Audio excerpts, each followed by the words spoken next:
Disney is a strange company, starting as the dream of one man at the dawn of cinema, later becoming a giant soulless corporate juggernaut that pretty much owns all of entertainment. However, before they spent their fortune making media aimed at immature children, and copyright striking the graves of dead babies, they actually made cartoons. And it's these older cartoons that are the basis of Mickey's Wild Adventure, or Mickey Mania, released on Super Nintendo, Sega CD, Genesis and PS1. Mickey's Wild Adventure draws inspiration from the classic Disney cartoons of the 1930s to the 1950s, but the safe ones, like Steamboat Willie, not their Führer's face, not that one where Mickey wears blackface, no tar bait. Mickey Mania operates as a pretty standard platformer of the era, tasking the player with getting through several levels for each cartoon, with a boss at the end of each set.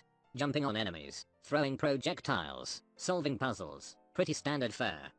However, with the port over to the PS1, with its extra processing power, Mickey's Wild Adventure occasionally dips into different presentation styles, such as rotating walkways, or chase sections reminiscent of the original Crash Bandicoot. Not surprising given that the Genesis and Super Nintendo were fucking potatoes compared to the PS1. In terms of controls, the game is pretty sluggish. The walking pace is as slow as a pensioner in molasses, and the jumping animations can be frustratingly floaty when precision jumps are required.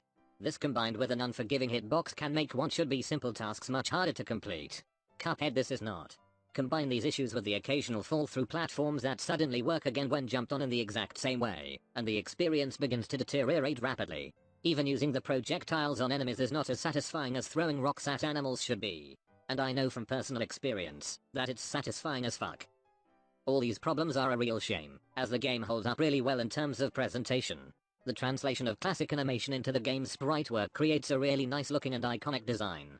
Each set of stages offers a noticeably different design pattern that helps to differentiate the various stages, and integrates characteristics of the original animation in an appealing manner.